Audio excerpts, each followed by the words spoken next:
Hi, my name is Nepurko. I am a digital marketing consultant for women-owned businesses, and I am excited to be here with James Wamadai today on the Wamadai podcast. Hi, everyone.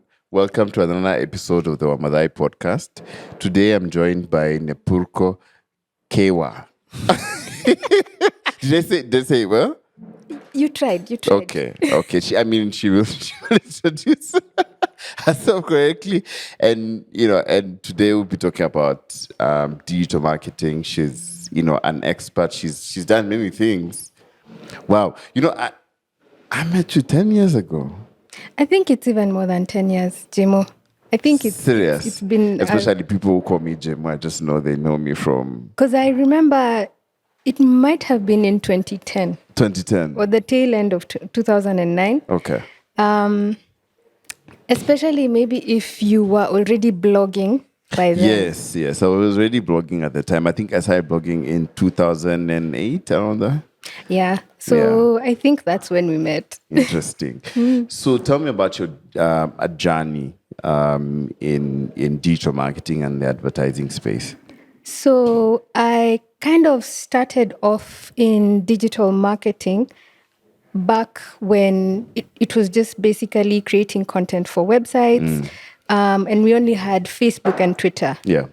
And basically you could create one piece of content and post everywhere and guys would be fine. It's not as fragmented as it is now with the various different platforms, and you have to figure out, okay, I need a TikTok video, a strategy. I need to think about the content. What kind of content will I do? Yeah. Back then there wasn't even video. Yeah. At the time, because I remember we just used to do Facebook posts. Yeah. And then Twitter, it was like you couldn't do threads, so it was just a tweet here, a tweet there. Yeah. So it was very basic. Yeah. Then, of course, I grew into advertising. Okay. I started off in PR. I used to create content for Tasker Project Fame. Yeah. That particular season, because it had been decided that they needed a presence, an online presence.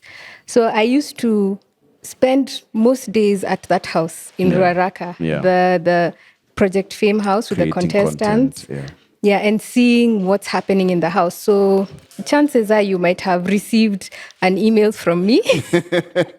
I probably, because I did cover it for a long time. Yeah. So most likely. Yes. And then I was at every live show. I had a front seat. And at the time, because they were a PR client, we also got to manage media. So new media guys like yourself and traditional media, radio, TV, journalists, and all that. Yeah. Then I decided I didn't want to do PR anymore. Yeah.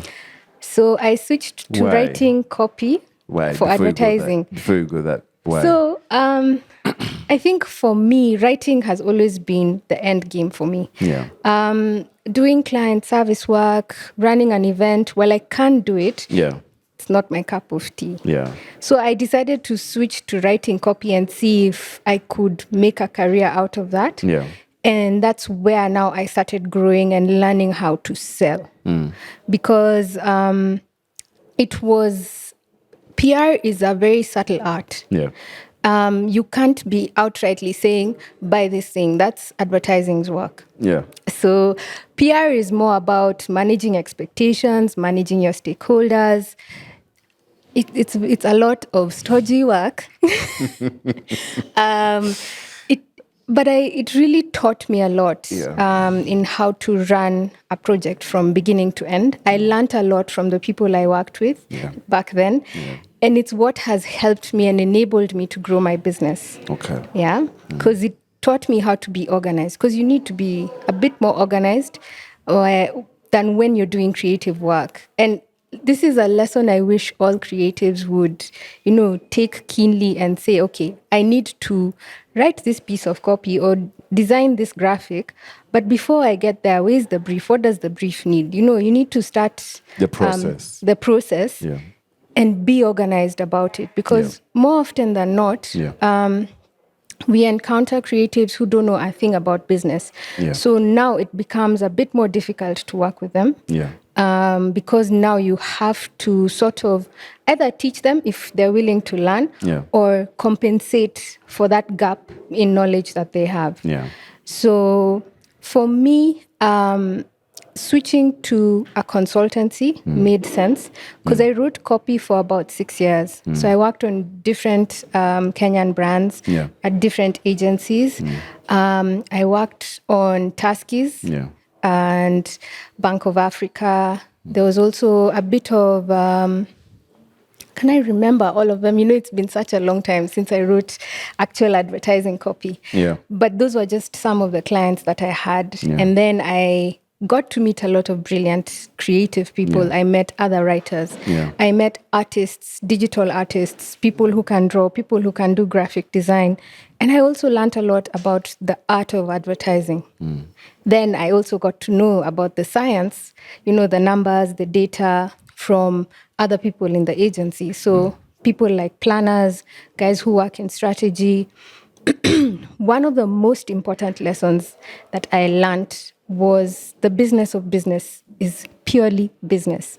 There'll be sideshows, there'll be politics, but it's upon you to focus on what brought you to work that day. If it's a brief for a print ad, that's what you're going to work on. Get your facts right, get your benefits out there, and sell. You alluded to starting a digital marketing consultancy. Tell me about that.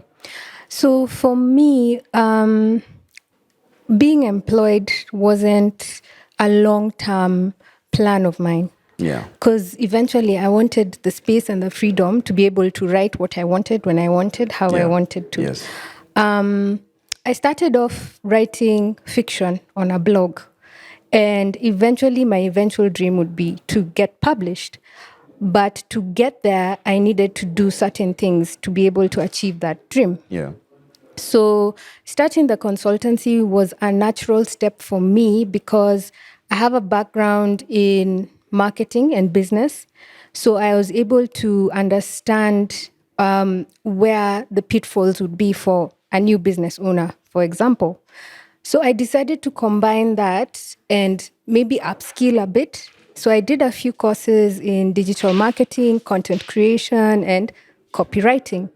So now I work with business owners who are looking to better their digital footprint, but in a way that is sustainable for them, So forget the idea that you have to be on every single platform.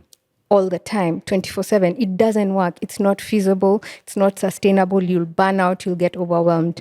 So we just work with the new business owner, or if you're an existing business, but you'd like to be better about how you show up online. And we get to understand you, your business, the environment you're operating in, your customers.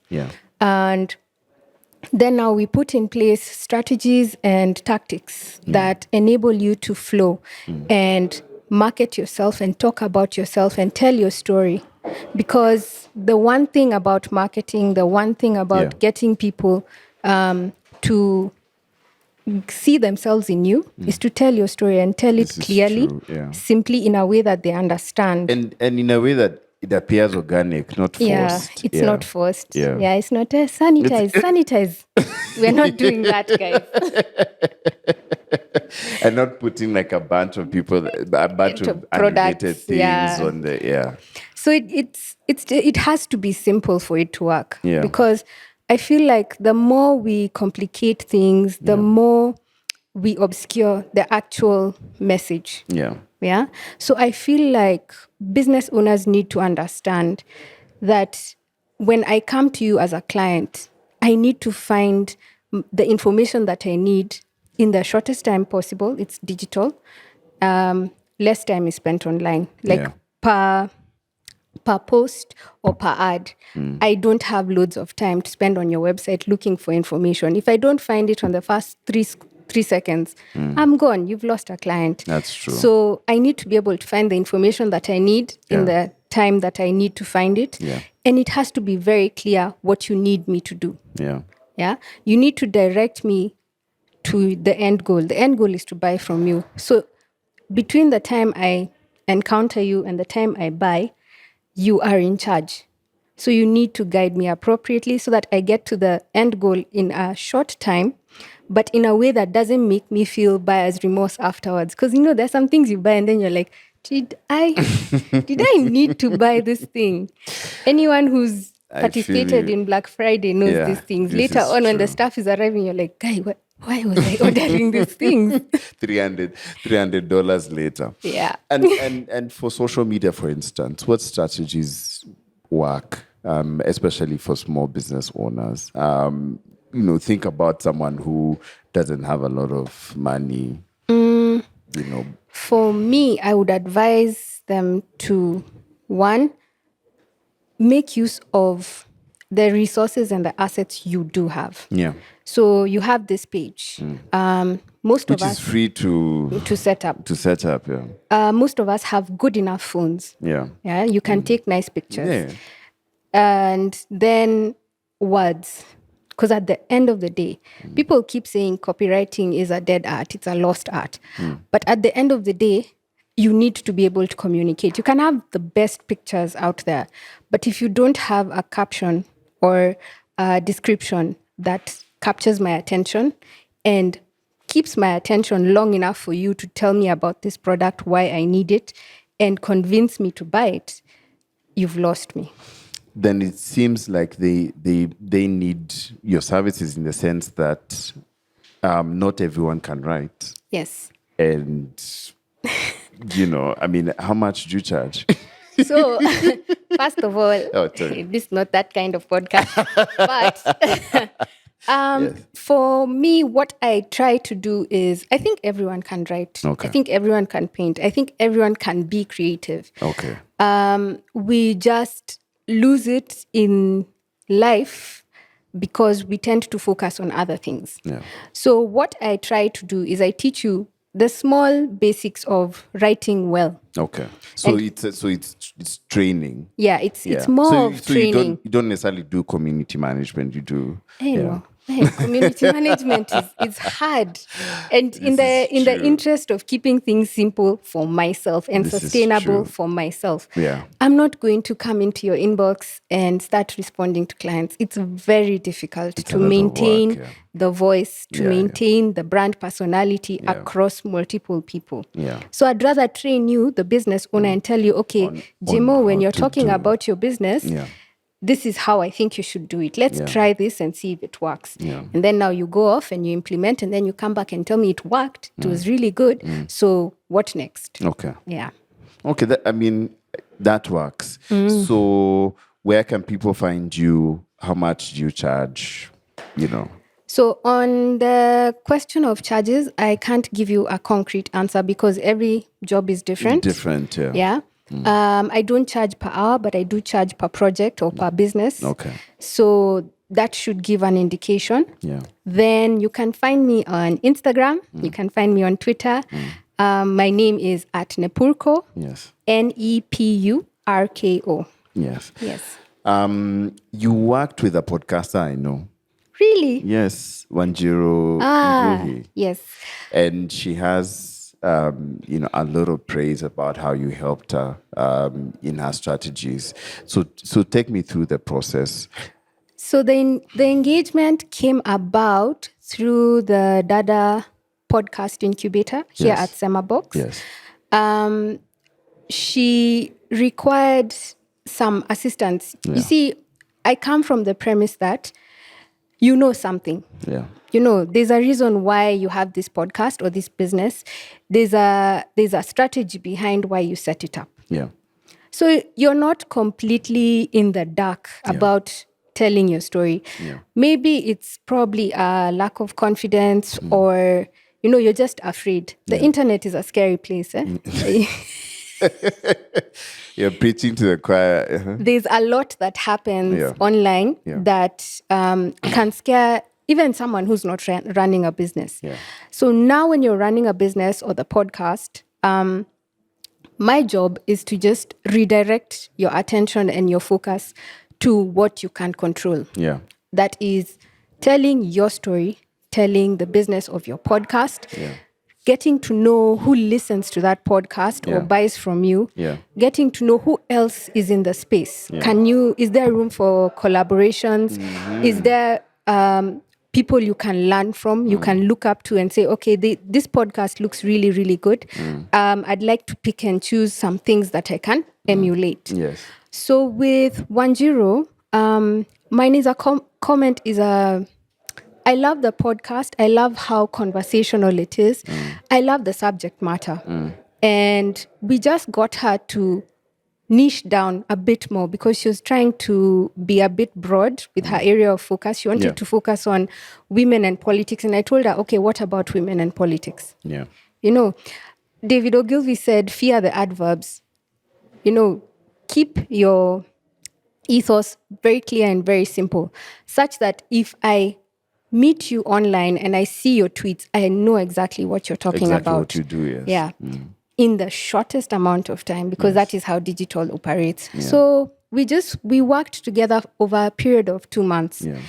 And I just gave her plans and strategies that were within her abilities. You know, so I'm not asking her to download Lightroom. I'm not asking her to pay for Adobe, the whole, you know. I'm just telling her, okay, my girl, when you go to shoot your podcast episode, have someone take like a couple of photos of you. Yeah. You know, it helps. Post them on Instagram. Say you're shooting episode 100 and whatever today. Celebrate your wins. Share your story. What led you to start this podcast? Tell people about it. Continuously remind people that you're there. Come up with a posting schedule that works.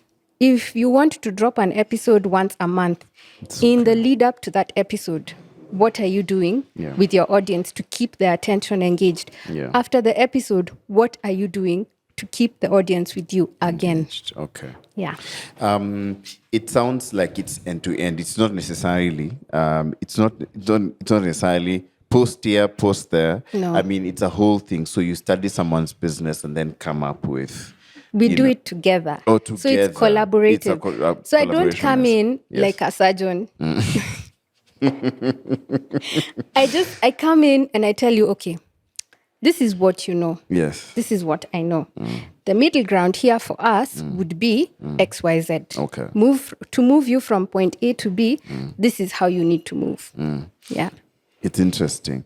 It's interesting because then it seems like the business owner also has, you know, some sort of like ownership and control. Yeah. And then after it's easy for them to be able to employ the strategies because it is based on things they know that you're building up on, right? Yeah.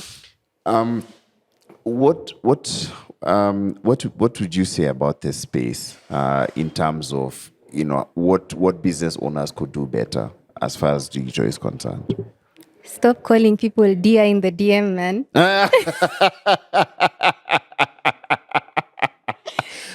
That's usually very hilarious, and you know, people think I'm a girl, so like I've known you for 10 years and I've never understood this man. People are busy calling you a mother, and I'm like, so I mean, people hate dear me to death, like IG pages especially. I don't understand. But anyway, you were saying? So for business owners, I think the best gift you can give yourself is keep it simple. Yeah. These things have to be doable. Yeah. Because the minute you try and climb this mountain from the top, you're going to fail. Yeah. You know, start from the base. What are the basics that you can do that are achievable today? Yeah. So last year during the pandemic, I was just bored. I was bored at home and I was like, okay, what can I do, you know, that can keep me occupied, that I can keep writing and stuff like that. Yeah. So I started a newsletter. Yeah. And I said, okay, I'll keep it at 500 words. It's going to be about fiction. And it's going to go out every Friday at 9 a.m. Yeah. I've taken a break, so don't go looking for recent stories. No, I'm whatever. I'm in your whatever. I've subscribed, Yeah. So but I haven't seen one now. So all those three elements are achievable and doable. On my worst day, I can wake up at 8:45, write 500 words, publish at 9, and go back to bed. Yeah. You know, in a good month, I can write all 4 stories because it's 4 Fridays, all 4 stories in 2 days. Yeah. Edit, everything is ready and schedule. Yeah. Yeah. So it has to be doable. Yeah. The 500 words makes it easy. Yeah. It's once a week. I don't have to publish every single day. Yeah. I can publicize that tweet, that story in a tweet on Friday, remind guys on Monday, and then keep the attention engaged. It's Momentum, something, keeping the momentum going. Yeah. Yeah. I love that. What do you see as the future of your business? I've noticed also that you do have a lot of women clients as well. Yeah. So I work with women. I naturally gravitate towards women because they're people I understand and know. So I started working with people I actually know. Then eventually it just became more fulfilling and easier to work with them because I find is that? they're teachable, they're ready to learn, and as much as they're risk averse, they're willing to listen and say, okay, I can try it. If it doesn't work, we have a safety net and I can come back. Yeah. Throughout my career, it was always easier for me to sit down and say, look, this is what you need to do. And I would always get buy-in because I was clear and because I knew who I was talking to. Yeah. So I've worked with male clients and female clients, and I find that women appreciate getting organized beforehand a bit more. So you're able to do all the, you dig the foundation and get ready faster because they actually see the value in laying that foundation the way you need to lay it. Yeah. That's really interesting. And how many clients have you worked with so far? In the recent past, let's say this year, I have had about 3 or 4 clients, but that's because I'm very selective and I need to take my time. Yeah. So if I'm engaging with a client for 8 weeks, I can only do 2 such engagements. True. It's intensive. Yeah, it's intensive because it's something in the mind. You know, it's not I'll give you a product and then be on your way. I can't do like daily interactions like that. Also, energy levels. Yeah. Then I also travel a lot in and out of Nairobi. So sometimes that's a bit disruptive. Having a bigger client base would be difficult to manage. And I'm not at the point in my business where I can actually hire assistants. Okay. Eventually, I would like to, but I would also like to keep the business small and intimate as it is. Lean. Yes. Okay. Where do you see your business going? The future is just keep working with women until I feel like the threshold has been achieved for world domination, you know. You'll have people saying, "Oh, boy, child, oh, street." But I think it's an interesting point where you say that women are more teachable. I find, especially online businesses, online anything, women excel at it better than men. I employ people in my business, and it's the women that always kill it. So I actually get that. And I think also another thing that bears mentioning is we pay attention to detail. I don't know what that is. I don't know why we are just naturally hardwired to, okay, look at this challenge and then break it down into its constituent parts and keep an eye on everything that you're trying to do to solve this challenge. Yeah. So it's harder to do it when it's not that men don't want to do it, but I think it's a blind spot. It's something you never consider. Okay. Yeah. It's neat. It's quite interesting. Digital marketing obviously is here to stay. All businesses, obviously, it's, there's even digital PR now. Yes. Are you considering going into other verticals of digital, or you're going to stick on this digital marketing part? I think for me, I'll just stick to what I know currently. And also try and get more people writing. Oh, okay. Yeah. Telling their own stories. Yeah, because there's only so many stories I can care about and nurture and grow. Yeah. So it's easier if I show you how to do it by doing it for my own business and telling you, okay, this is what I tried. I had a newsletter that ran for a year and it taught me consistency. Now we learn discipline because those are your greatest tools as a creative, as a business person. Consistently showing up and telling your story and being disciplined about what you will and will not do. Okay. Yeah. Good stuff. Asante sana. And you had she's on Twitter and Instagram at Nepurko. And she's an amazing giver business, obviously. And thank you so much for coming to our podcast. It's so nice to see you after such a long time, Gemma. I know, you too. So Thanks cool. for having me. Karibu sana.